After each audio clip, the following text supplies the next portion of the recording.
Yes, they can. I think we're right. Yeah. Yeah, 5.2.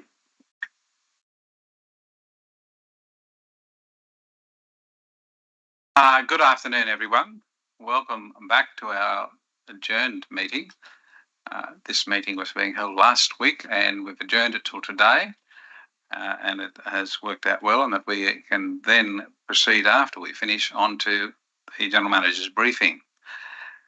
We have two councillors who are now remote, Councillor Ring and Councillor Riddington. So we'll start this meeting with a procedural motion that they be admitted by audio-visual link to this meeting, and I need someone to move that. Councillor Ferguson, thank you. Do we have a seconder? Councillor Bain, thank you. And Councillor Riddington and Councillor Ring, you may vote on this. Is there any dissent on them attending by audio-visual link? The remote attendees, there's no one voting against you attending, so you are now officially part of our meeting. Thank you for being there. Our next item on the business we had to defer is item 11.2, which is my report on the Country Mayors Association. The recommendation is that Council receive and note the report. I so move. And I am sure that most or all of you have read this report because it's got some very pertinent points in relation to Kempsey Shire Council. There were a whole lot of special guests attending, and we had the Minister for the North Coast there, the Honourable Rose Jackson MLC, and she's also Minister for Water, Minister for Housing, Minister for Homelessness, and Minister for Mental Health, Minister for Youth. She's got a whole lot of hat she has to wear, and she's very concerned and has already called both the General Manager and myself and introducing herself once she had the job, so she's certainly interested.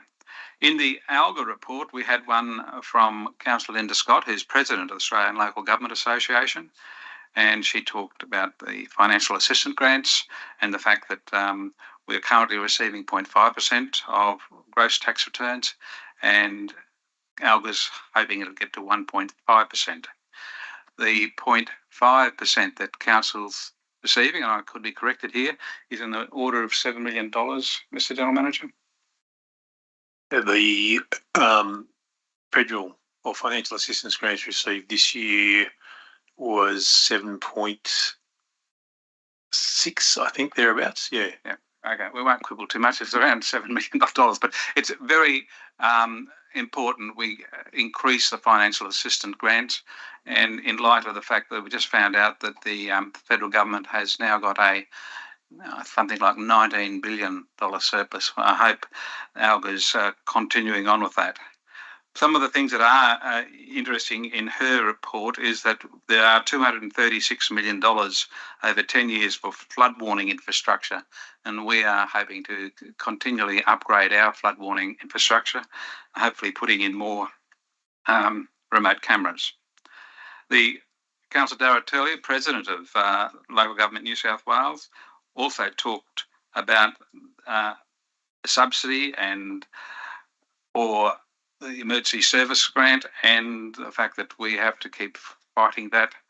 Kempsey Council is one of those councils that is fighting the Red Fleet update, and Council has been found by the annual audit to not be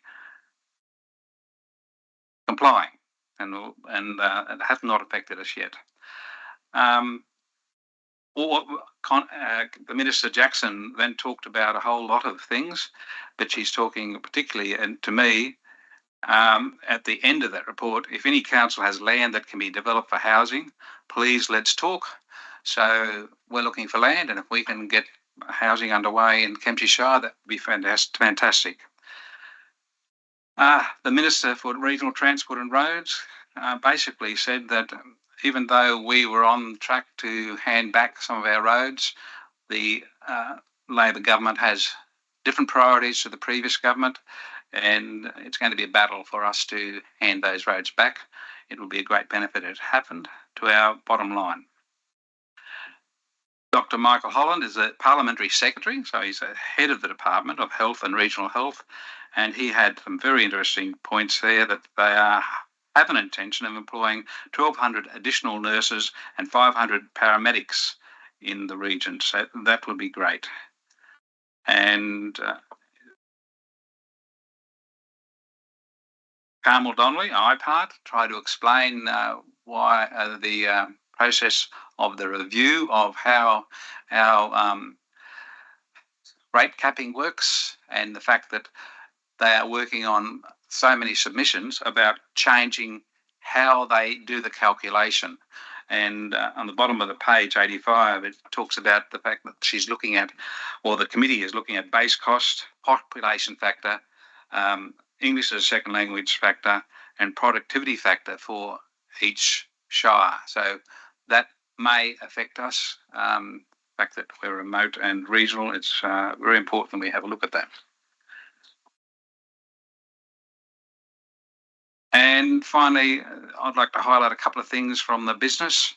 We're now going to have the constitution allowing associate members, and our first associate member is Newcastle City. We're looking at reviewing the pensioner rebate subsidies, need to be indexed. Reducing daylight saving to 4 months is very important. And it also questions why 40 councils, including Kempsey Shire Council, have a qualified financial audit. And that's now available on the New South Wales Country Mayor's website.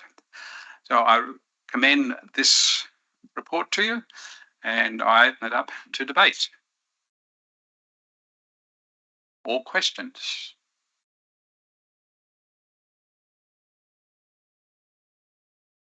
Yes, please. Councillor White? It was a while ago since I read this, sorry, but in there somewhere it says that Councillor Linda Scott provided notes on housing affordability reforms. Are you able to shed some light on what that was? No, I have to find where I wrote that and look back at it too, Councillor White. But no, they are looking at, or the government's looking at, getting more land available for councils if they wish to go down the Forbes Council project size, which is they have land and they are building houses, and they are looking at putting in low socioeconomic people into those houses, as well as others paying a pro rata or valuable price that will kind of subsidise the other houses. So that's already in process in a couple of areas, and it would be good if down the track we can also find land that could have this happen on.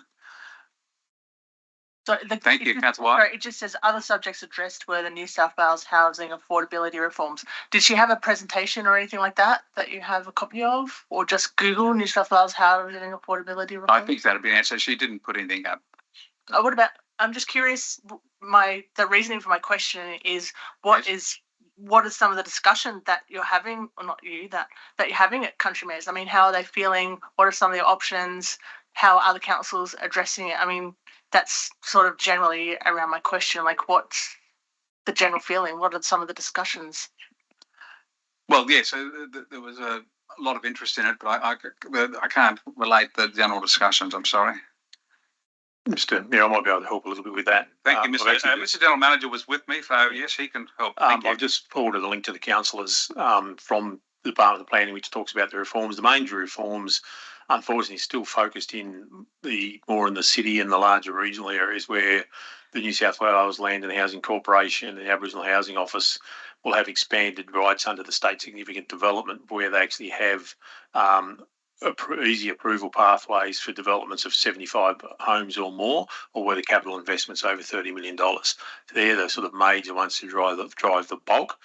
There are which is also, there's a whole range of stuff with Landcom, similarly, where they'll actually get easier approval pathways. They're looking at, again, still trying to reduce the minimum lot size consistently to 400 square metres, particularly for dual occupancies. And if they're delivered by the Land and Housing Corporation, Aboriginal housing, those sorts of areas, then they'll actually be classed as complying development. So there's a whole range of things, but that link will give you a lot more information.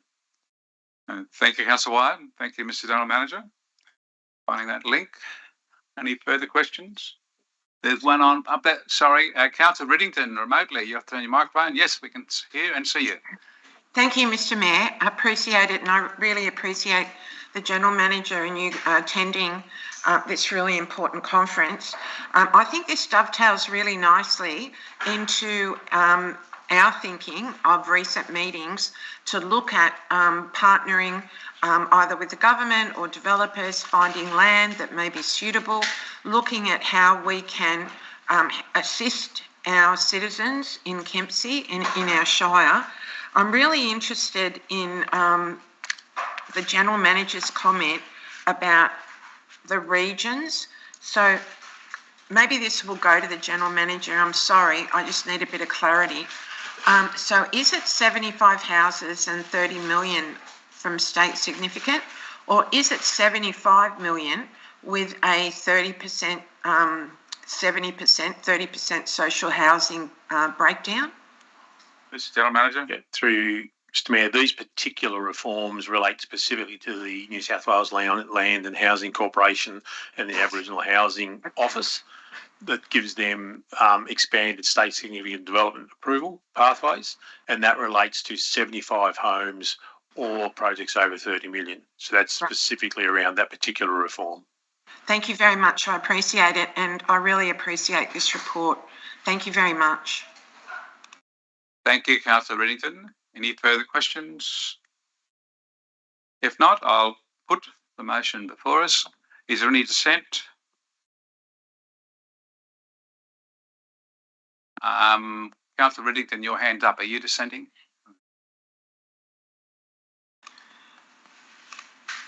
I'm not sure. Mr. Mayor, I'm trying to work out my technophobia.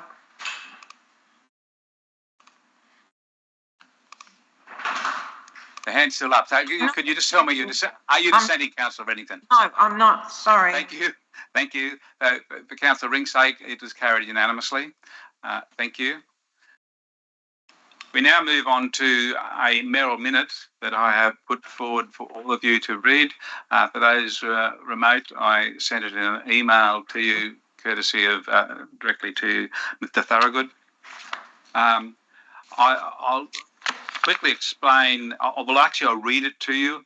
Then I will explain why I believe it's urgent, and then I will talk to each of the 6 points that are there. And then I'll open it up for debate. So my mayoral minute reads that Council requests the General Manager to provide a report for the August 2023 ordinary meeting in reference to the Macleay Valley Adventure and Recreation Park, including 1, the status of the development application considered by the Northern Regional Planning Panel on 12th of July 2023, the status of the funding and scope from the Bushfire Local Economic Recovery Fund. 3, the financial impact on Council's budget in respect of depreciation, estimated at 2% of construction cost. 4, possible risk to Council reputation in the event of deciding to continue or cease the project. 5, any additional information necessary in the opinion of the General Manager for Council's consideration. And 6, appropriate recommendation for consideration of Council. So that's report is to come to the August ordinary meeting. To explain, item 8.9 of the Code of Meeting Practice talks about a mayoral minute only being allowed if it's urgent. And I'm going to say it's urgent for the simple reason that we have the planning panel meeting Wednesday of next week, and they will be making a decision. Procedural motion, sir. Mr. Mayor. I do believe before I... No, there's no seconding, Councillor. I'm not seconding anything. Procedural motion. I need to show a non-procuring, non-significant interest because I didn't know this. Thank you. Okay, could you not... So I'm showing that. Could you take the opportunity at any time after I finish speaking, Councillor Patterson? But I'll put that up as well. Okay, thank you. So the urgency, in my opinion, is that this will come out, and we need to be acknowledging that there are community members out there who are saying things with almost prejudice. Some people, they won't go with the facts. So we need to have a placement in front of the community saying we've taken action to consider this and have it thoroughly considered by the August meeting. I could have moved it as a report to the July meeting, and that wouldn't have been fair on staff. So I put it up that it happens and a report will come back to us. We're making a statement here that as councillors and council as a group are very interested in making sure that this is the right decision. I'll now speak to each part of what I'm asking. At the moment, you all have received a report that the Northern Regional Planning is considering on the 12th of July the development application, and the General Manager has emailed you all today a link to those documents. And we don't know yet what the decision is. The status could be go back and do this, that or the other, but I don't think that will happen. The recommendation at the moment is that it be approved, but that's for the panel to decide. The second point, the status of project funding and scope from Bushfire Local Economic Recovery Fund. We have been given a grant, and Council, through the hard work of the General Manager, is seeking the extra funding because this was first approved by Council in 2019 when we were told we could apply for the grant, or we applied for the grant then. And since that time, costs have gone up. The project is way over budget, and we need to understand where that extra funding we're seeking is going. It's frustrating, and the General Manager has informed me that they should have made a decision by December, and at the moment we're still waiting. So it's very challenging for Council to have a project like this on our books and not have the funding. The original decision was we will go with 100% grant funding, and that's what we accepted. The third point, the financial impact on Council's budget in respect of depreciation. It's estimated at 2% of construction costs, but in the waning years of the 50-year lifestyle, it could go back to 1.5%. So what is the total cost? On the DA side of it, it says it's $15 million, give or take a few $1,000s. 2% of that is quite a substantial amount of money. And that would be ongoing every year. The depreciation would have to be included in our financial budget. 4, I put in possible risks to Council reputation in the event of deciding to continue or cease the project. So whichever way we go, we decide to continue on with the project, and that would be, in my suggestion, a decision made at the August meeting, or we decide that the financial impact is too much and we cease it. What would that risk to Council reputation if we did either of those things? And I'm sure the General Manager and his staff will come up with both for and against what's happening. And of course, I leave it open to the General Manager if he gets more information to bring more back. That's point 5. And point 6, approximate recommendation for consideration of Council. So that's the position. I, like Councillor Patterson, I too will move a conflict of interest, non-pecuniary, non-significant in the Mayoral minute, because I live within 5 kilometres of the airport. Councillor Patterson, would you have the same? Yes. I declare a non-significant, non-pecuniary interest as I live within 5 kilometres of this precinct. Thank you. Thank you, Councillor Patterson. Now we turn it over to debate. Councillor Sewell, your light is on first. Mr. Mayor, I ask a question, if I may. For sure. A question to the General Manager, please, Mr. Mayor. Mr. Manager, General Manager, can you speak to this motion and give us some feedback, your thoughts on what you see before you, please? Just correct, he can't speak to the motion, but he can give us advice on the impact. Please. Yes. Thank you. Mr. General Manager, are you happy to do that? Yeah, through Mr. Mayor. Just so I can get clarified here, just simply asking me to give you advice about the content of the mayoral minute, or just simply about providing a report back to you in August. Is that Well, I about suppose what I'm going to talk to? I'm just trying to even myself, because this is all sort of last minute, to work out, okay, if this were to go ahead, implications of that report. Will there be any other than just facts and figures, or do we any other situation may come into it?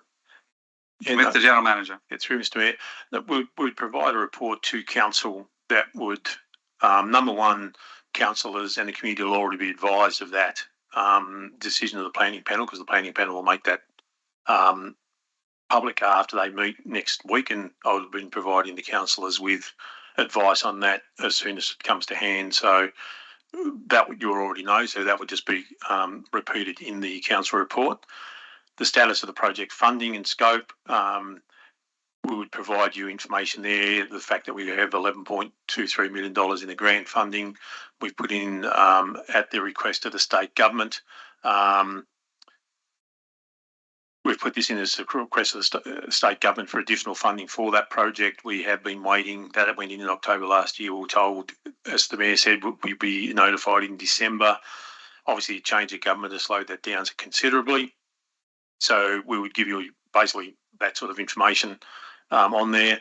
The project control group has been working on this, knowing that there could be 3 different scenarios in terms of the construction. We can build a certain amount of it at $11.2 million. We can build more of it with a certain amount of extra funding, and build all of it with the other amount of funding that was extra requested in the business case that was put back to the state government. The state government already knows that it would need to be staged if they don't provide any additional funding, and that is the case with not just the BLURF funding, but a whole range of funding that the state and federal governments have given over the last few years, and they're aware of that. The financial impact on council's budget in respect to the depreciation, that's just a simple maths equation, so that's pretty simple to do. The risk to council's reputation in the event of dealing with continued and ceased project, we would outline both sides of that. There's certainly a lot more downside risks from ceasing the project. There's very significant downside risk in terms of not just this funding body, but a whole collection of funding bodies.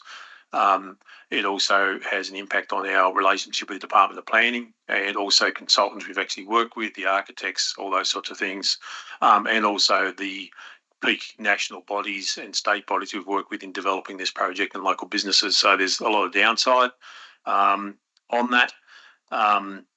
As well as the impact of the fact that council would not be continuing to follow on with its economic development plan that it had adopted. It actually had this project as one of those projects in it, and the impact this would have on the loss of possible economic benefits that the community would have. Number 5, I'd have to think about it at the particular time, and appropriate recommendation would have to think about that at that particular time. Thank you, Mr. General Manager. And Councillor Hall, do you have any further questions? No, fine. I'll have Councillor Riddington speak, and then Councillor Patterson. I've got their lights on, or hand up. Councillor Riddington, please. Oh, thank you very much, Mr. Mayor. I'm just a little bit concerned that August 23, it might be okay to get the report, but I'm a little bit concerned with making a decision on what to do in August, because I'd really like to see it go out to the community. Because I think we've had several briefings before on our rates decisions that we're going to have for next year, as well as the rates review that's going to be conducted from now until November. I'm just a little concerned that that date is really tight. I think that I would really, really recommend that we extend that out, and that we consult with our community big time, because we're going to have to make some very serious decisions. Thank you, Councillor Riddington. Just to clarify for you, this development application has already been out on public exhibition and for submissions. The date was selected carefully. I could have asked for this report for July, but as I said, we're leaving it to the General Manager to get work through a whole lot of different issues that in the Mayoral Minute. Councillor Patterson, please. Thank you. I've got a number of questions. The first one through to the General Manager, if it's all right. Mr. General Manager, how long ago did this option for this project of looking at turning a $500,000 a year deficit that the airport is actually costs our ratepayers? How long ago did this project of the possibility of putting in an adventure park, how long ago did this start, Mr. General Manager? Thank you, Councillor Patterson. As I said in my opening remarks, 2019, you were voting on it. So, yes, it started 2019, but Mr. General Manager might like to add. Yeah, through Mr. Mayor, the initial ideas and planning of it started back in around September 2018 with the growing local economies actual application put in 2019. Thank you. I'm just going to go through a few of the points, I think, if that's all right, and there'll be questions on it. Yes, for sure, Councillor Patterson. The DA, this is a question through to whoever. The DA, I believe, is recommended for approval. What's the likelihood of a DA not being approved through this source when it is recommended to be approved? Through to the General Manager, if that's okay. For sure, you can ask the General Manager, but I'll pass that on to the General Manager if he's willing to have a guess. It's through you, Mr. Mayor. You can never guarantee things, but as it's been assessed by the Northern Regional Planning Panel, and in essence, they're very similar to the council in that they have to make their decisions based on the planning legislation. And the external consultant has actually assessed this DA and written this report and made it really clear that there are no real legislative grounds to actually not approve the application. It's made it very clear it is actually there and is able to be approved. So I'm not sure what grounds they would have, but that would be up to the planning panel. I understand that the planning panel asked for a few amendments during the DA process. Is that correct? And possibly what small things were they? I assume that they were a couple of things that needed to be changed in that DA process. Thank you, Mr. General Manager. It's through Mr. Mayor. There's nothing really came from the planning panel. The planning panel did have a briefing on site. Mr. Jackson may be able to speak to that because he actually attended that. There were some minor things there. There's in the overall project, there's been very little modification to it. We had to detail a little bit more specifically around the accommodation side of things. There's some work on there's some minor modifications around the taxiway and apron with the project. Other than that, there's really not a lot that I can recall that was required to be changed. Right. So I'm just going on point 2 here, Mr. Mayor, and once again, this is possibly a question through to the General Manager or one of the directors. The actual where are we? The Bushfire Local Economy Recovery Fund. What was the purpose of that? What's the purpose of that fund? Did you want to? Yeah, we can answer. So, councils like Kempsey Shire, with a huge impact from the bushfires in 2019, huge impact on our economy, the cattle industry, tourism. This fund was set up and was handed out to those councils like ours that were very badly affected, and it was the purpose was to help out those councils improve their economy, and that's the reason why. So they are saying that this would improve our economy when we put the application in. Okay, so the government's given us $11.5 million approximately in investment in the community, which needs the investment, and I can't understand one of the questions here is the possibility of giving the money back and say we don't want to do it. Well, we haven't used any of our money on it yet, Councillor Patterson. As you would know, it's come straight from the grant funding, what we've spent so far. But yes, I understand what you're saying. And the fact that we applied for it, got the money and had all these delays and no extra funding, it's not helping the local economy at this time. And in the long term, it may if it goes ahead, for sure. Definitely will, yeah. Could I ask through to one of the directors, possibly the gentleman taking Mr. Mitchell's place, could you put a figure on the the depreciation on that project of 15 million, 2%. So, Mr. General Manager, how will that affect the budget? Is there a close enough figure you can get to? that's the figure that Mr. General Manager, you're going to. Quick calculations are going on. I've got another question. What they're doing. Mr. General Manager, I think it's around $250,000 per year. I think, but again, that's a figure I've sort of got in my head. And my understanding is it's already in our long-term financial plan because we knew this project was coming up and it's actually being budgeted for. Is my understanding. I'd have to double check that. So if there was a change made, it's going to affect our long-term financial plan because it's been budgeted. It's with any new capital building, and we've seen that similar thing with even the new facilities we put in at Verd Street, the new high performance centre. They all add to our depreciation because they are new buildings that are actually being provided to the community. Yeah.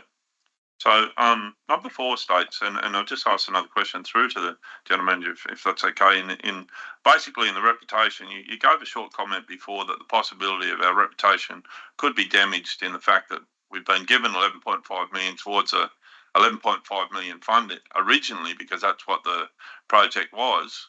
Now the funds it's blown out because of inflation.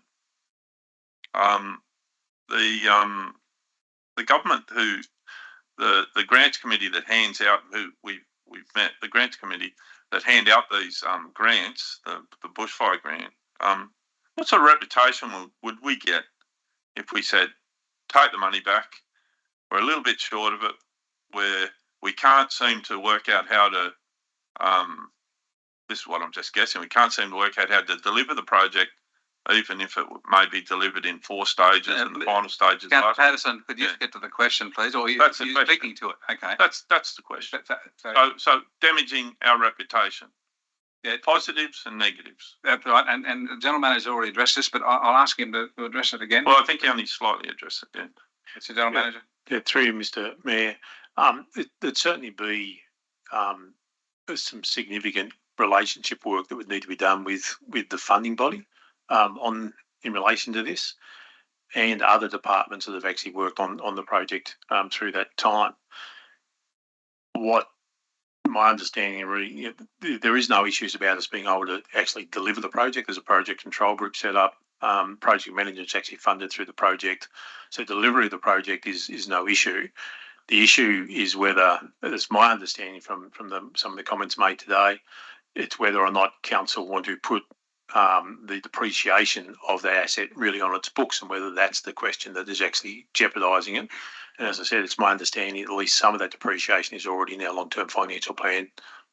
So my final point, just at the moment, is I'll be voting against this, but what implications will that have if this went down?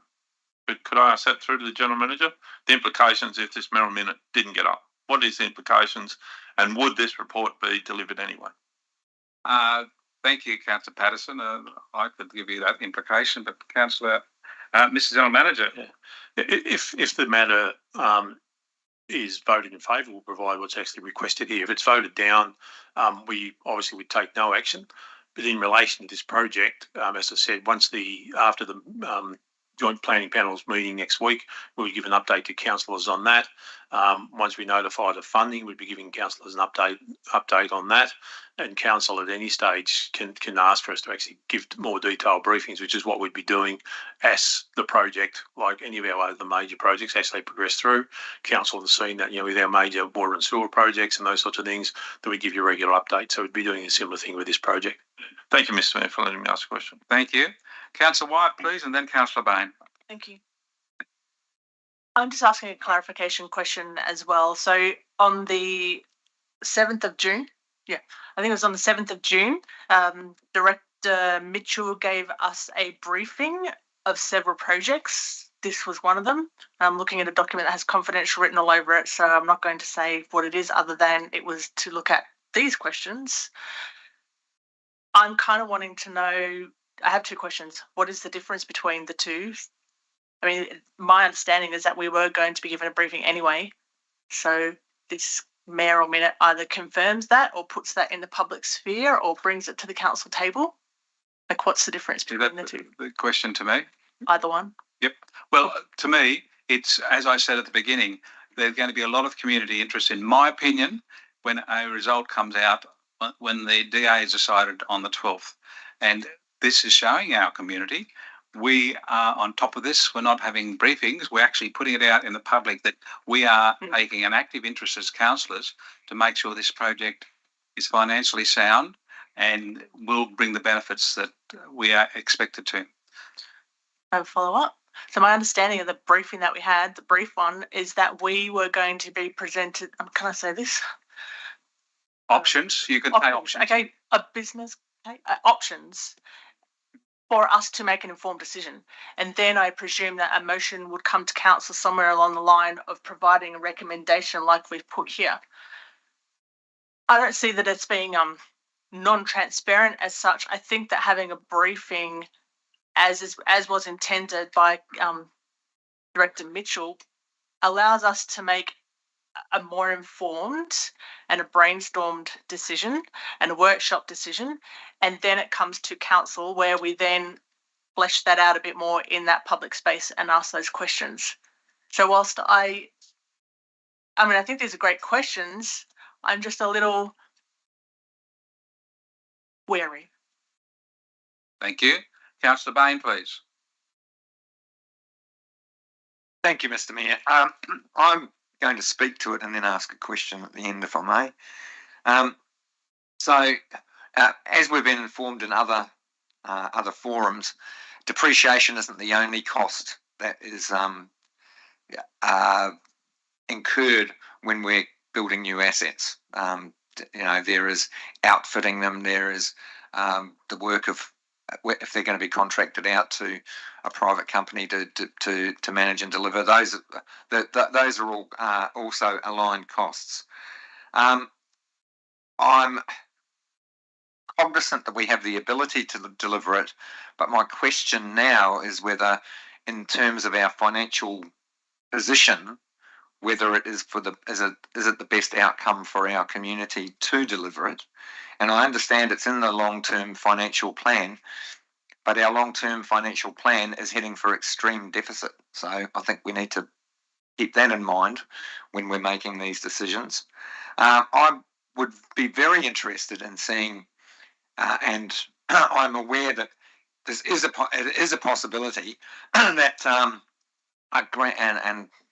a grant can be changed over time. Like there's a different council now than there was originally. There's a different government now than there was originally, and in terms of the economic recovery, and one of the projects that sticks out to me is the potential of. I know there's already money going into upgrading the sale yards, but that total revitalisation, and I think some of us are aware of what's happened at Gunnedah and Tamworth, and there's some really great economic outcomes that fit the character of our community possibly better. But whether those are possibilities or not, I don't know. I'd like information about that. And I guess this may not fit in because it's not an economic recovery, but if we could take the whatever money's left, I don't know how much we've spent either at the moment, but looking at investing in the library at Southwest Rocks might be another option. I don't know if those are possibilities of negotiating with the funding body. I'd be interested in that. And I think this is really important that we get our head around all of these details, because there is. I think it's important if we're going to make a decision that's for the best interests of our community. Now, I note in the planning portal document, the capital investment program is nearly 15.4 million. And the grant was 11.2 or 3. So I'd be interested in knowing where the differential of that is going to come from, or is this the upgraded cost and we might have to stage the project? Thank you, Mr. Mayor. Thank you, Councillor Bain. Councillor Riddington, you have your hand up? Can't hear you. Yeah. Thanks, Mr. Mayor. I really agree with Councillor Bain, and I agree with Councillor Wyatt I would really like more information. Can I just ask a question to Director Jackson, please? So when this Northern Regional Planning Panel meets, and if they approve it or whatever, and we get a viable DA, how long's the DA last for? Mr. Jackson, please. My belief would be that it would be current for 5 years pending a substantial commencement of engineering works. So, but which has tightened up since the good old days. Yeah. Not like 30 years ago. Yeah, so we'll have to do a bit more than just dig a hole. But yeah, the consent will be valid for 5 years.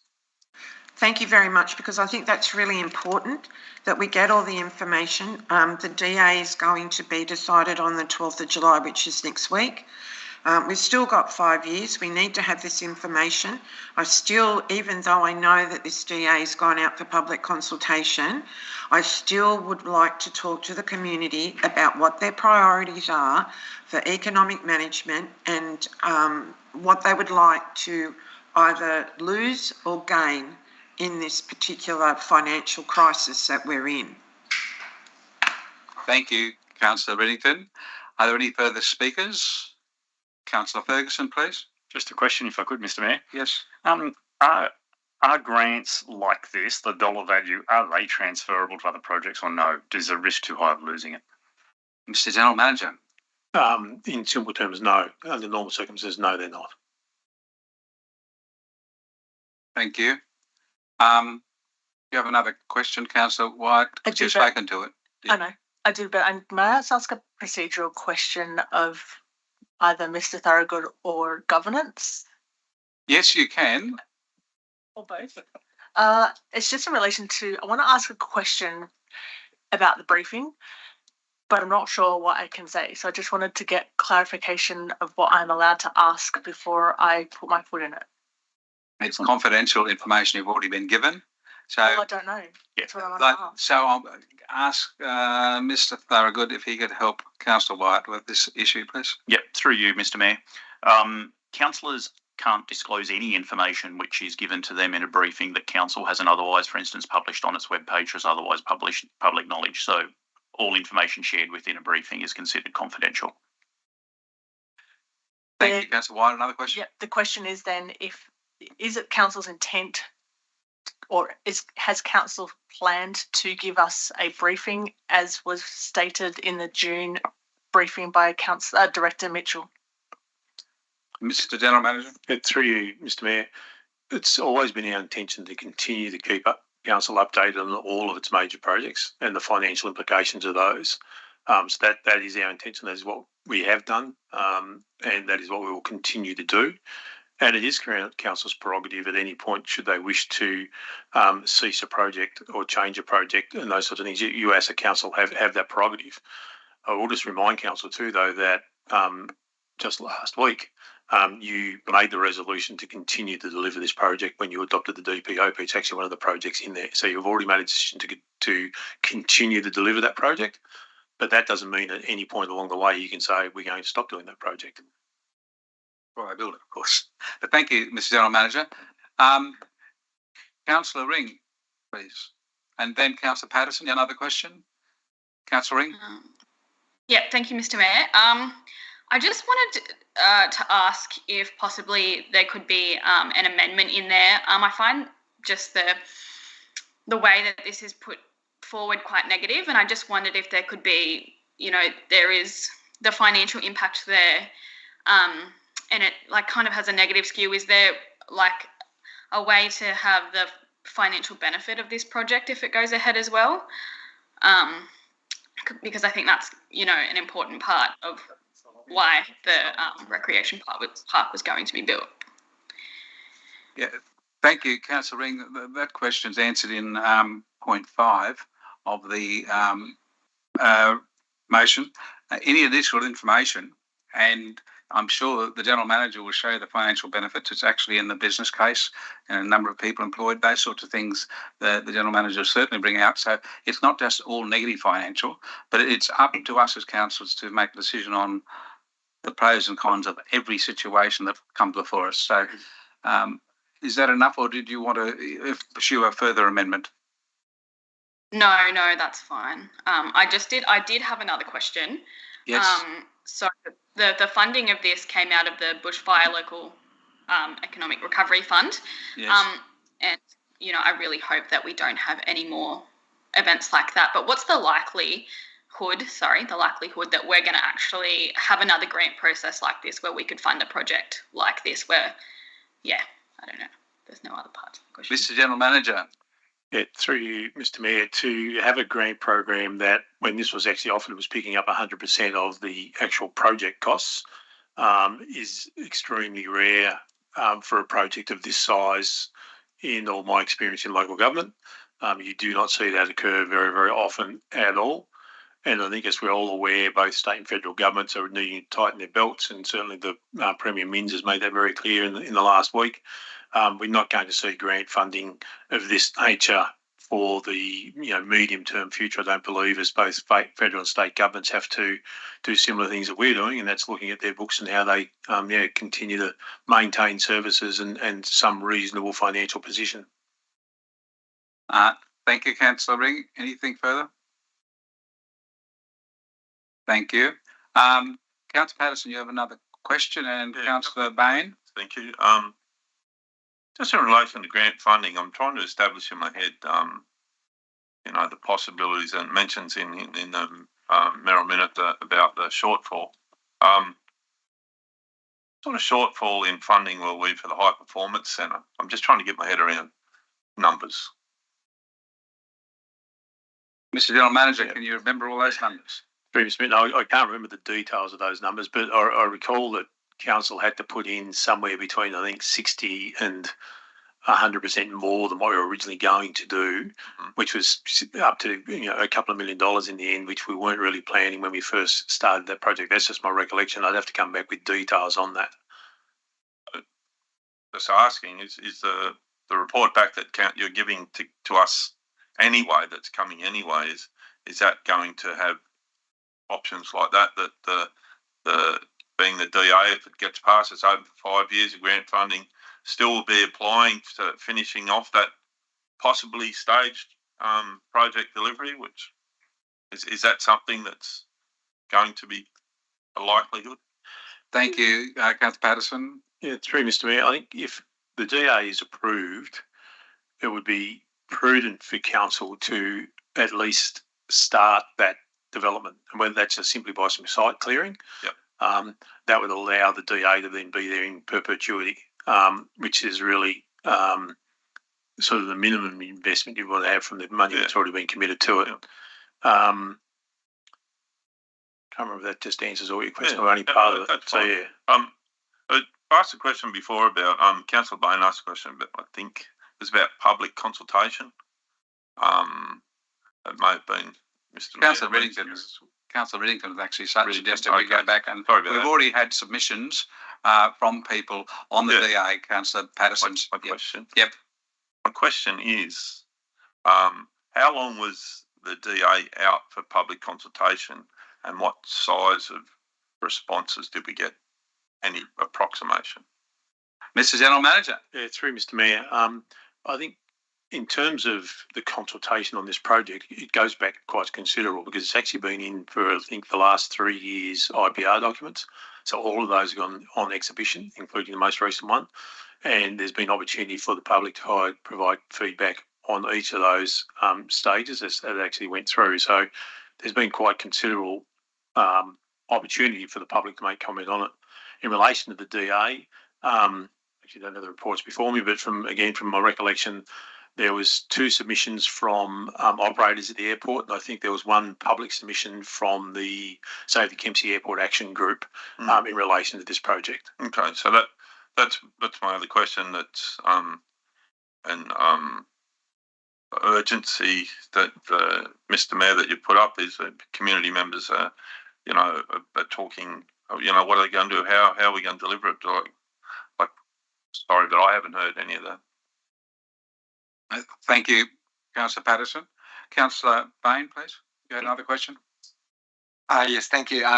Just that, going back to the other question between the difference between the 15.4 million that's in the DA and the original 11.3 million? And secondly, I note that Mr. General Manager said that it's generally not able to change the purpose of grants under normal circumstances.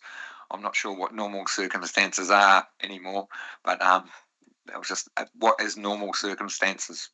Mr. General Manager, a challenge question. Yeah, I'll answer the second question first through Mr. Mayor. Both good questions. And again, I can only speak from 28 years experience in local government, and I'd hate to think of how many hundreds of millions of dollars worth of grants. But in that time, there'd probably only be one or two where the grant funding has been moved to somewhat different sort of a project in all that time. It's extremely rare that actually occurs. Like I said, I'm straining to try and think of something, but it is pretty rare that it occurs. In relation to the funding, and your first question is a very good question. So there's a difference between the DA and the funding. So the funding was originally submitted based on concept plans and detailed cost estimates that were actually undertaken on those concept plans, which were obviously developed by the private sector and then reviewed by the state government's own engineers and quantity surveyors and project control people before they determined the actual grant. And they made some adjustments to that budget at that particular point in time. So that was what was feasible at that particular point in time. Since then, obviously, costs have gone up. So now that the DA has gone in, that figure is the construction cost of the whole facility. So if the DA is approved, it would be approved for that whole facility. If the funding stays at the current $11.23 million, then we will build up to the capacity of what's actually in that budget, which would see particular sections. And in essence, you'll end up needing to stage the development. And the application we put in, as I said before, at the request of the state government, or the previous state government, asked for two other figures. One was for a further stage and one was for the complete construction. So depending on if they give one or other of those as to what you would do. So if you think about broadly the adventure park, the core components in it, outside in any stage, the things that stay in there are the pond, the main central food, reception, amenities area, the accommodation, the BMX pump track, the car parking, landscaping, all those. And what changes in the different stages is simply you either build the indoor rock climbing and not the skydiving hangar part, or you build the hangar part and not the rock climbing part. That really is how the two stages would work, one or the other. If they give the funding for all of it, you build the lot. Could I just a follow-up question? So if there was a staged approach, would we as elected councillors get input into that, or would that be into what the priority is in the staged approach, or would that be considered operational? Mr. General Manager? Yeah, through Mr. Mayor. That would be a consideration and decision of the project control group. They would actually need to do that. And it would be based on the available funding, because if you only have the $11.3 million, you cannot build the indoor rock climbing facility. It is quite easy to stage this facility based on the funding that is available currently. It's a pretty easy decision to make. It was discussed at today's PCG meeting as well. You can't build part of that and part of the other part. It's too difficult to do. Thank you, Councillor Bain. Councillor Wyatt, another question, please. I'm wondering whether you would consider two amendments. You can put amendments up at any time, and second it. I might be against them, but okay, sure. For sure. I can but try. So I want to put up two amendments, please. The first one is, can you hear me all right? The first one is that council undertake a reevaluation of the business case for the airport adventure park. And number two, that council brief councillors on these findings and obtain feedback from councillors on the next stages in the project management of the adventure park. So you're adding a 0.7 and 8? I'm brand new. So deleting all of those and just providing a new motion. One, do you want me to read it again? That council undertake a reevaluation of the business case for the airport adventure park, given all of those reasons that we outlined before, and that council brief councillors on these findings and obtain feedback from councillors on the next steps in the project management of the adventure park. Thank you, Councillor Wyatt. We'll wait until they've come up before us. Is there anyone wanting to second that? Okay. No, it's not. Well, we'll look at it first and then we'll make a decision, Councillor Wyatt. Okay.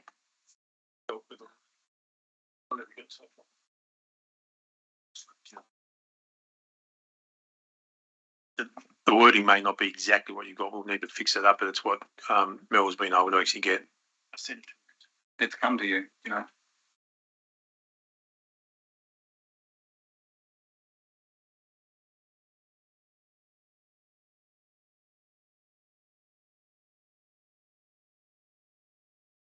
Expensive. You'll read the business case study. Well, so maybe I'll do that to advice. Like possibility, but it's the time you would get that by. You wouldn't get that for August. I know, but I'll be figuring it. So I don't think that a lot of the business case does not like cost of buildings or that has a really looking at the impact.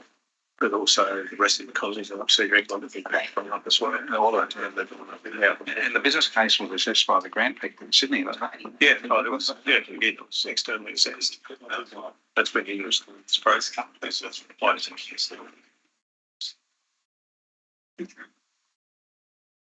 We've got the first one up there, Councillor White. Could you look at that and see if you accept that as your amendment? Is that included? Is that other than that? Yes, she's replacing. Plus that. Replacing. So that's what you're moving. We need a second, and then you can speak to it if we have a seconder. Councillor Ferguson is seconding it.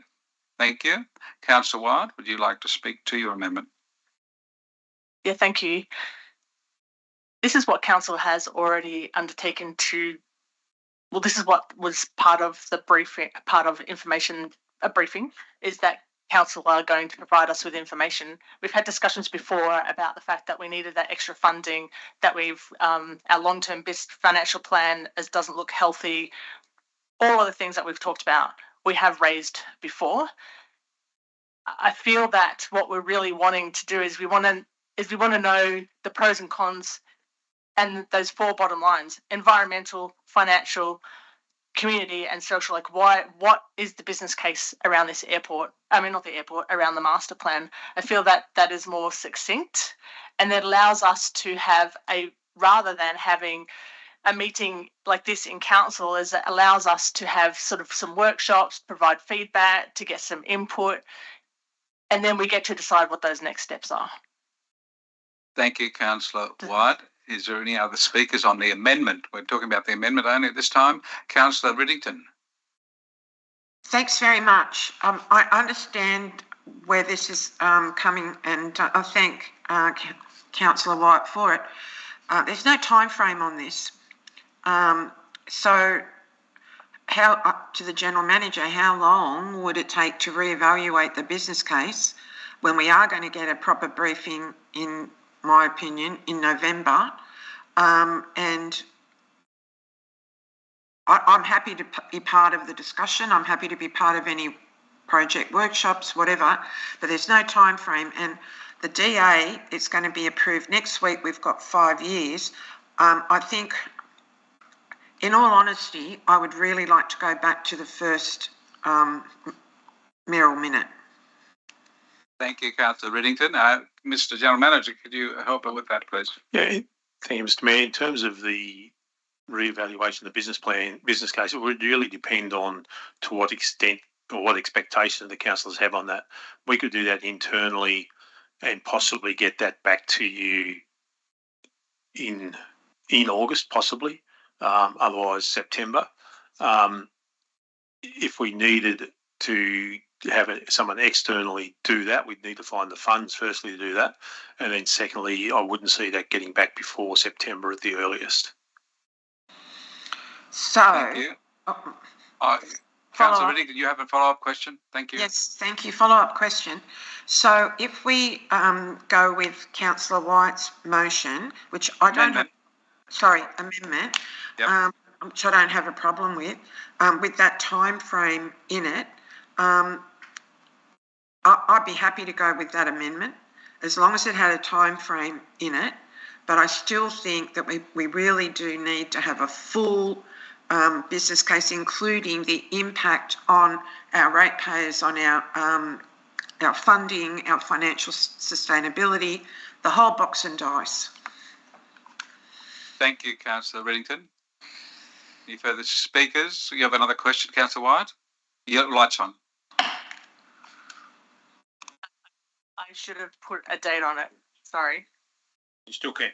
You still can. Well, then I'd put the same date on it, August. And the intent of that was certainly not to cost council any more money by going out to an external consultant. It would be using their resources and the staff expertise within house to do that, like just using straight out cost benefit analysis information that you would need to do with this anyway. So you undertake a re-evaluation of business case for the airport adventure park and report back in August. Is that what you're saying? September. That's you're accepting your amendment to your amendment because you're allowed to do that.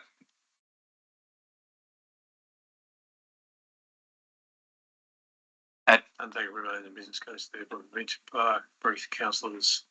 Is it point 3? No, the point. I think it'd have to be 2 for September because one comes before 2. Yeah, necessarily. Brief councillors prior to the end of September. Yep. Righto. Let's put that up.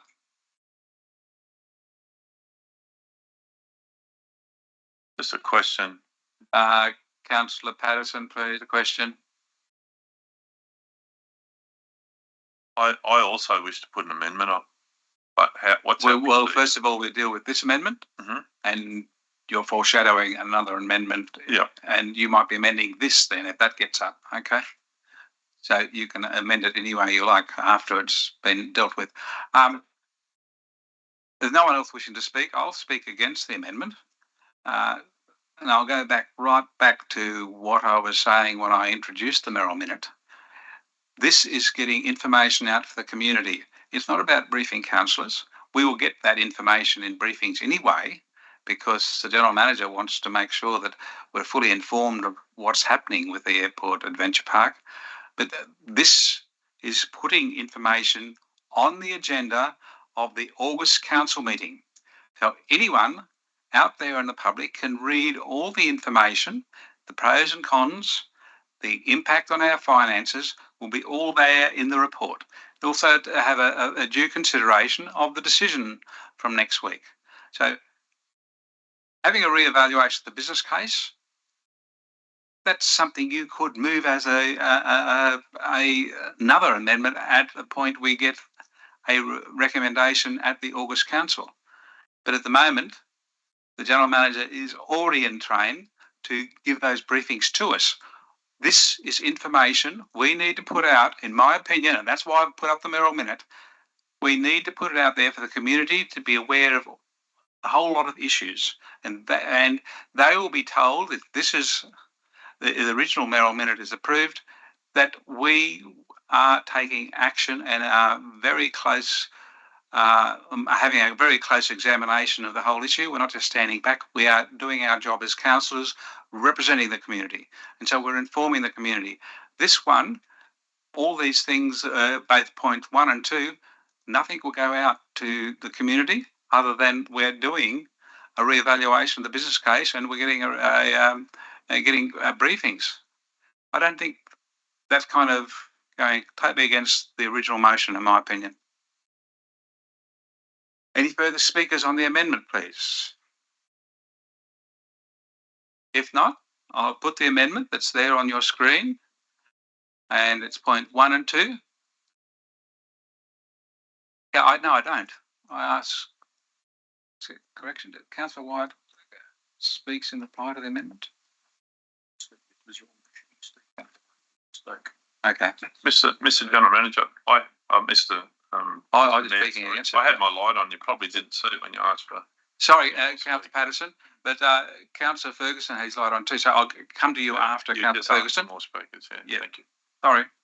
Councillor Ferguson. Mr. Mayor, just a procedural question. Can we hear Councillor Patterson's foreshadowed motion prior to it, or do we move into workshop of the whole or something to have a look at this? Because it seems to be something we're going round and round on a fairly big decision for the community. Okay, I don't think we're going round and round. We're following procedure and it's going quite well. But Councillor Patterson, would you like to foreshadow, and I'll just follow through on that question from Councillor Ferguson, would you like to foreshadow what your amendment is, please? Yeah, sorry. I'm foreshadowing my amendment. My amendment is the Mayoral minute completely gone, and this amendment is removed. That and I don't mean to be repetitive, but this is I'm just going to ask council to do what they said they were going to do. So my amendment is the council report back to the council after the DA is passed on the options to deliver the project in possible staged delivery, and it's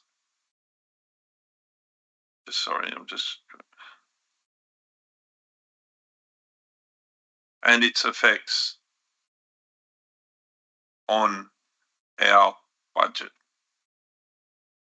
Simple. I can wordsmith that a bit more. Yeah. Okay. We've got the general idea. Thank you, Councillor Patterson.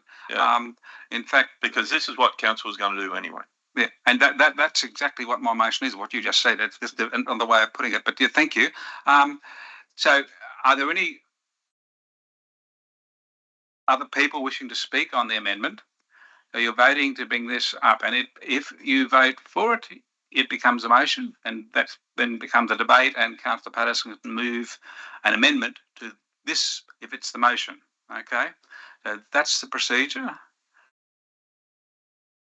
There's the amendment. Is there any dissent in this amendment? 1, 2, 3, 4, 5, 6, 7 against. Just making sure who voted there. I'm not sure. Did you get everyone? Patterson, Ferguson, you. Those two. Bain, Scott did as well, yeah. And Councillor Riddington. And Councillor Ring, I don't remember what you voted. Did you vote assent or for support? Sorry, I missed that. Support. You supported. Okay, thank you. So I declare the amendment lost. We now move back to the motion before you, the original motion. And I believe Councillor Patterson wishes to move his motion now. And we're going to try and get it up on the screen for you, Councillor Patterson. So thank you. Have another go, please. Thank you. That council report back after the DA. After the DA, when I say is passed, I think I need to keep that in there. Yeah, determined. Because there's no use or determined. On the options to deliver the project. Deliver the project. Yep. Keep going. Thank you. In a possible staged delivery.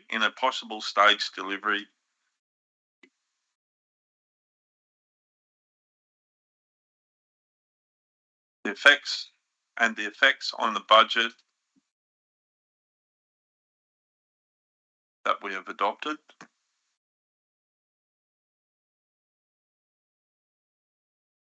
And the time frame for this, Mr. General Manager, could I ask you before I conclude this? Would I be able to ask through you, Mr. Mayor, the General Yes, Manager? if you need help with framing your amendment, that's what you're doing. What sort of time frame would be achievable by council to do this, noting that it's already in the council's books to do this? So, Mr. Mayor, we'd probably provide, just calling what's written there, we'd probably be able to provide that in August. There you go. August. Same time frame. Same time frame. Yeah. Thank you, Councillor Patterson. Yeah. when we have it on the screen, I'll ask for a seconder. Better see what we're doing. Let's see it first, Councillor Ferguson. Councillor Patterson might want to change some part, so you don't second it until you see it, please. Sorry. Councillor Riddington, are you having? If you have a question, could you just wait till we get it up on the screen, and then we'll come to you? Yeah, I'm going to wait because you call me. So you just turned yourself off. Sorry, Councillor Riddington, I didn't hear that. I didn't hear that. Sorry, I have my hand up because I'm thinking of something I want to say, and I'll wait till the motion amendment comes up. So I'm quite happy to wait. Thank you, Councillor Riddington. I'll keep you in mind. Invite you down. Back after the days determined on the options of delivering the project and a possible stage delivery and the effects on the budget. Council of adoption in 23. And I think there should be another part to this, maybe part 2.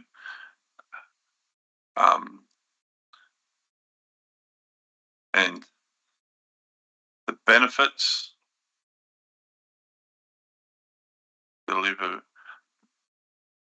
the benefits to deliver this project to the community, the possible benefits to deliver this project to the community. I don't need to have the possible in there, I suppose. And the benefits to deliver this project to the community. You happy with that, Councillor Patterson? Yeah, I'm not trying to make it. No, you just look at the words, make sure they're what you want, please. And the benefits. And through Mr. Mayor to the General Manager, that number 2 on there, is that something that's achievable, Mr. General Manager? Or the word needs to be Are you saying by August? Yes. Yes. Mr. General Manager? Yeah, through Mr. Mayor, we just draw that off. Some of it had actually come out of the business case that was originally presented. And then there's obviously wider benefits that aren't actually covered in that we'd actually pick up on that. While I'm speaking, and I just suggest that the start would probably be that the council request the General Manager to bring back a report. Yes, yes, that's fine. All right, okay. Yep, that's fine. So I'm... Provide a report? Yeah. So I'm in this amendment, I'm just asking council to I suppose end up covering most of those that are brought up by the Mayoral minute, but in not so specific. Yep. I think it would cover, the benefits to deliver to the project to the community will come out, like General Manager said, the business plan and the report back to deliver the project in a possible stage delivery and the effects of the budget that council have adopted. So that's okay. So if we've got the DA for 5 years, I know that we may be able to deliver. Before you, Councillor Patterson, before you... I'm not talking on it yet. Right? Yeah, okay, you get to speak on it in a moment. We need a seconder, and if it doesn't get a seconder, it lapses, and that would be very disappointing for Councillor Patterson. Is there any seconder? Councillor Riddington, are you seconding it? Yep. Councillor Riddington has seconded. So, Councillor Patterson, here's your amendment. You're now okay to speak to it, please. Thank you. I understand this project's taken a long time to deliver, but we need to talk up the positives for this project. Right? We need to know about the negatives, but we need to talk the positives. The benefits for the community, there will be costs along the line, but we're $500,000 in cost each year just for the airport, which we need to have an airport. We're getting the master plan through on that. But if we had something that's in that area of the airport, like the adventure park, that can put our community on the stage of recognition for things other than what people may say, disasters and floods and fires and stuff, we can actually help grow the local economy. There will be jobs tied up in this. That's something that we haven't really, the current council, I must say, hasn't really seen the return to our community on this. There will be local jobs building of this.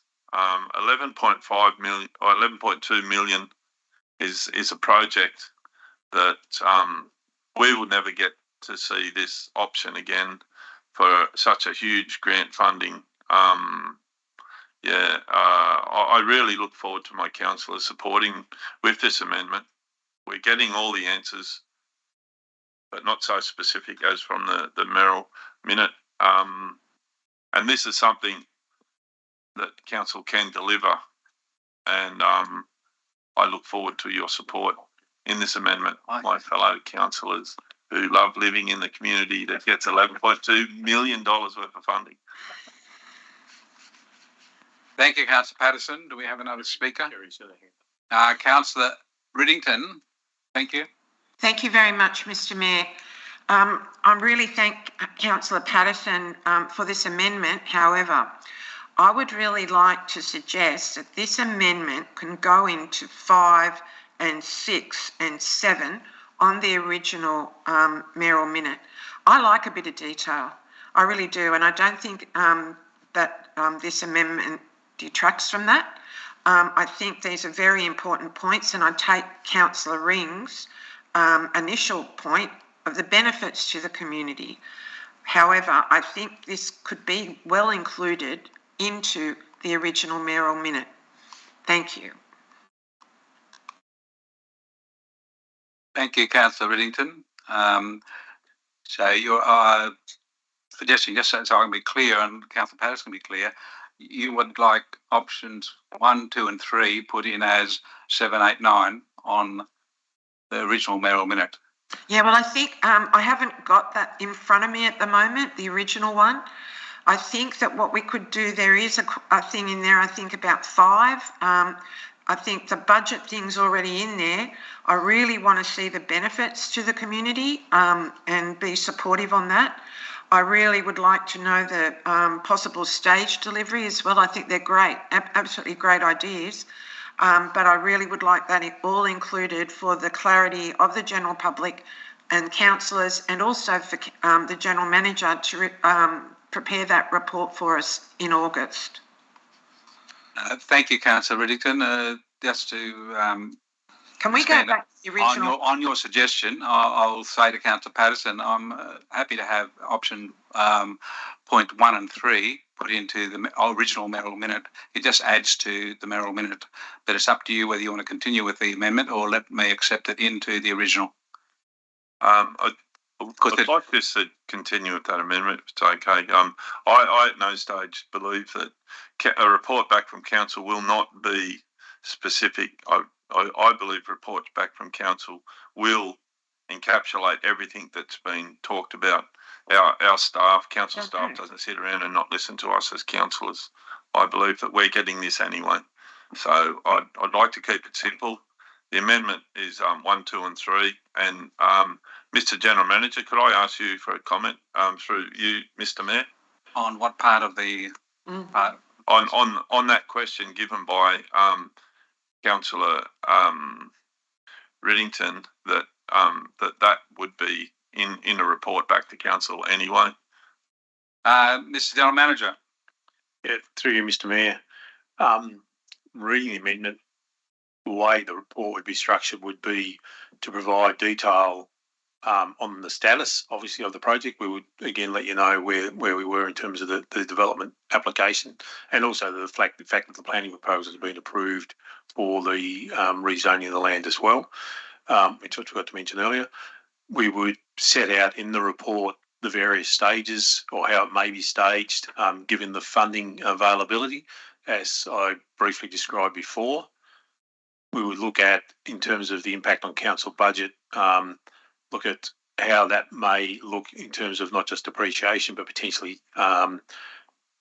we are hopeful that the leasing out of the management would largely cover all the operational costs. It really is more that depreciation, but we'd actually make comment on that.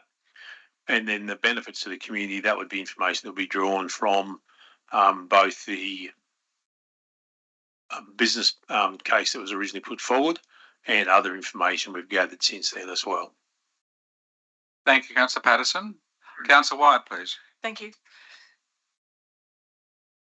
First, I have a statement to make, and then, but first of all, I want to say that I feel that amendment up down. I think I'm speaking in favour of it, but I know that sounds a bit vague, but I think I am. Yeah, because I feel that is the same. The only difference is that the previous one that I had, I didn't say that the report would come back to council. I think I was being too bureaucratic in saying a business case, because General Manager has kind of twice said, or maybe 3 times now said, what would be in that briefing. So I think I was being too bureaucratic in my wording by saying business case. And I think this report depends on the scope. So it depends on what you put in the scope. I just wanted to say to be brutally honest, my position on the whole airport adventure park is leaning towards not continuing in the immediate future on the basis, and that we just push the pause button or the go slow button, based on the fact that we are short of funds. We have come up short with the funds. I'm not convinced that the ratepayers and the residents are fully supportive, and we are asking residents and ratepayers to look at the financial situation in the long-term plan, and we know that our long-term plan isn't healthy, and we know that all of local government is not healthy. The DA will most likely be approved, so that is not going to be lost. So it's always going to be there. My intent for my motion, I just want to make this clear as well, my intent for that motion was not to make secret squirrel business behind closed doors. My intent was for us to make a considered and well-informed decision with the best available information. I personally don't find these council meetings are very conducive for me to deal with complex and contentious matters. It's just a whirlwind of conversation, and I just find it difficult. I just want to make that clear. It was not my intention to have secret squirrel closed door meetings. I needed to be able to make an informed, well-considered decision. So I think I'm speaking in favour of this motion. Councillor Bain, please. Yeah, from what I can see, it looks like that, to me, this amendment is pretty much the same as the original mayoral minute, just with some different wording. So I'm just going to ask you, Mr. Mayor, if you, as Councillor Patterson has not accepted your suggestion, which of putting points 1 and 3 into your original mayoral minute, where do you see that this amendment is less value than your original mayoral minute? Is there something missing in it? If there is, I won't support it. If it pretty much says exactly what you were saying in the first place, I will support it. Thank you for the question, Councillor Bain. Yes, if the amendment's defeated, I'll move that items 1 and 3 be put into the mayoral minute, and I can do that as the mover. What I consider, as you said, there's a issue with getting all the information out in the community, and this is less than what's in the mayoral minute, in my opinion, because we're putting out there in point 3 and point 2 information that's not going to be in this report. And the project funding is critical for this to go ahead. And as General Manager said, we've been waiting and told that we'd have an answer in December, and we still haven't got any of the gap funding we need. And if we're going to have a staged development, we've got to know how much we can do, and the decisions are going to be difficult on which part is going to go ahead first. And then you look at the issue of, and this is what the financial impact, we're looking at if the stage decision is made, how is it going to be funded? Do we have to wait for more grant funding for that second stage? Or does a future council say, we'll raise a loan or we'll put rates up to cover the extra costs? Those are issues way into the future. But if we're going stage development, we need to know and make decisions on how that'll affect us. Councillor Patterson, your question? So, any further speakers? Mr. Mayor, can I just... Mr. General Manager, you wish to add, please? Just to clarify, point to impacts on council budget in the amendment, that would pick up the status of the grant funding, and what would be happening with the grant funding, and it will also obviously clearly include depreciation. Yes. Yeah, so it would cover points 2 and 3 from Already, yours. yeah. Yes, it would definitely cover that. So,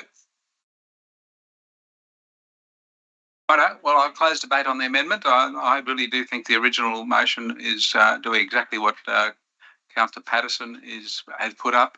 It's the same thing. It's just isn't as detailed as the Mayoral minute. But the General Manager is quite able to do all of those things in what is in Councillor Patterson's amendment. But so I would just ask you to defeat the amendment and consider the Mayoral minute as what we should go with an additional 2 points in the Mayoral minute. So I'll close debate. There is the amendment. It's on the screen, councillors. You have to make a decision. Is there any dissent to the amendment? There are 3, I count them, 3 people voting against the amendment. It now becomes the motion because the amendment is carried. As it is the motion, someone could move an amendment, or we could close it. We could. It's now the motion.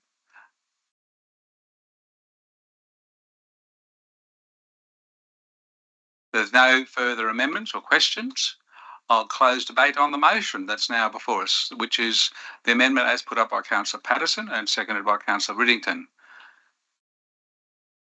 Disappeared. It's coming back.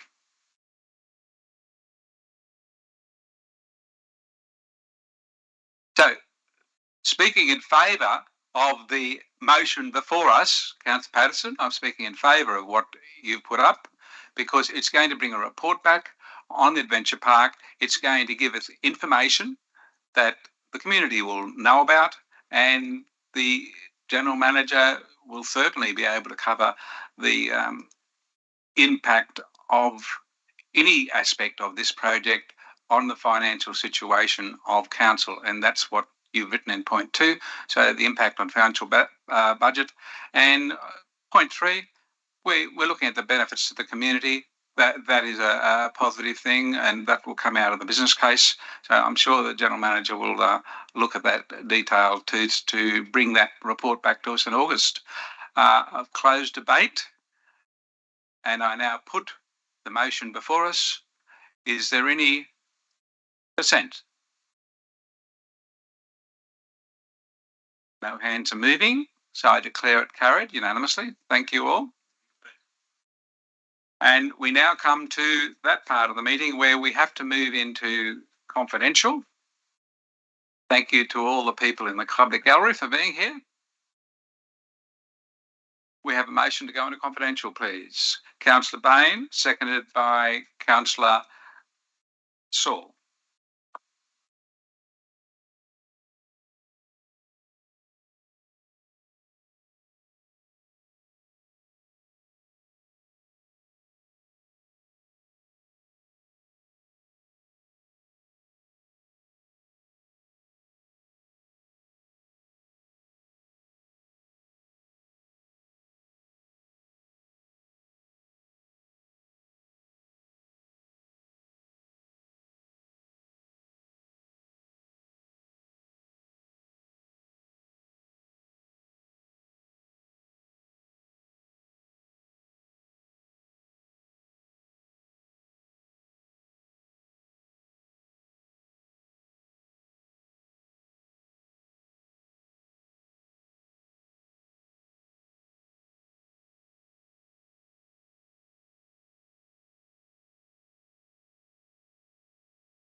Mr. Thorogood, have you delegated, or are you going to read out? I'll read them. Mr. Thorogood will now read the decisions taken in confidential. Thank you very much. Off Mel on the screen. But in relation to item 12.1, legal matters, Council resolved the Council receive and note the report. In relation to item 12.2, land acquisitions, fixing country bridges program, Council resolved the Council 1 pay compensation in the amount of $6,628.60 GST exclusive to the registered proprietor of Lot 1 DP 405103 Carrai Road, Willy for the acquisition of those parts of Lot 1 DP 405103, more particularly described as Lots 1, 3 and 4 in Registered Plan of Acquisition DP 1291307. 2. Pay compensation in the amount of $3,958.90 GST exclusive to the registered proprietor of Lot 38 DP 752424 Carrai Road, Willy for the acquisition of that part of Lot 38 DP 752424, more particularly described as Lot 2 in Registered Plan of Acquisition DP 1291307. 3. Pay compensation in the amount of $3,109.70 GST exclusive to the registered proprietor of Lot 1 DP 127269 and Lot 17 DP 752422 Nulla Creek Road, Bellbrook for the acquisition of those parts of Lot 1 DP 127269 and Lot 17 DP 752422, more particularly described as Lots 1 and 2 in Registered Plan of Acquisition DP 1290792. 4. Pay compensation in the amount of $572 GST exclusive to the registered proprietor of Lot 1 DP 1204587 Nulla Creek Road, Bellbrook for the acquisition of that part of Lot 1 DP 1204587, more particularly described as Lot 5 in Registered Plan of Acquisition DP 1290792. 5. Pay compensation in the amount of $2,556.95 GST exclusive to the registered proprietor of Lot 1 DP 1097655 Brazils Creek Road, Taruka for the acquisition of that part of Lot 1 DP 1097655, more particularly described as Lot 10 in Registered Plan of Acquisition DP 1288251. 6. Pay compensation in the amount of $644.05 GST exclusive to the registered proprietor of Lot 5 DP 258062 Mungay Creek Road, Mungay Creek for the acquisition of that part of Lot 5 DP 258062, more particularly described as Lot 51 in Registered Plan of Acquisition DP 1287920. 7. Make an offer of compensation in the amount of $1,909.05 GST exclusive to the registered proprietor of Lot 43 DP 752419 Turners Flat Road, Turners Flat for the acquisition of that part of Lot 43 DP 752419, more particularly described as Lot 42 in Registered Plan of Acquisition DP 1289334, in the event that the owner of Lot 43 DP 752419 does not agree to the compensation amount, the General Manager be delegated to negotiate compensation up to the maximum value noted in the report. 8. Pay the legal and conveyancing costs reasonably incurred by the landowners as required by Section 59 of the Land Acquisition Just Terms Compensation Act 1991. 9. Upon finalisation of the acquisition process, dedicate Lots 1, 2, 3 and 4 DP 1291307, Lots 1, 2 and 5 DP 1290792, Lot 10 DP 1288251, Lot 51 DP 1287920 and Lot 42 DP 1289334 as public road pursuant to Section 10 of the Roads Act 1993, and 10. Delegate authority to the General Manager to sign A. Deeds of acquisition / contracts of sale for the sale of land, B. Revenue New South Wales purchaser declaration forms, and C. Letters to Revenue New South Wales seeking exemption from the payment of stamp duty on the acquisition of Lots 1, 2, 3 and 4 DP 1291307, Lots 1, 2 and 5 DP 1290792, Lot 10 DP 1288251, Lot 51 DP 1287920 and Lot 42 DP 1289334. In relation to item 12.3, Audit Risk and Improvement Committee meeting minutes 24th of May 2023, Council resolved the Council note the draft meeting minutes from the Audit Risk and Improvement Committee 24 May 2023. In relation to item 12.4, Potential Property Purchase, Council resolved the Council submit an expression of interest for the site detailed in the body of the report. Thank you. Thank you very much, Mr. Thorogood, and well done on getting through all of those items. It was an incredible effort, but we've read it out and it's now in the public domain. I state there's no further business of this council meeting and I declare it closed.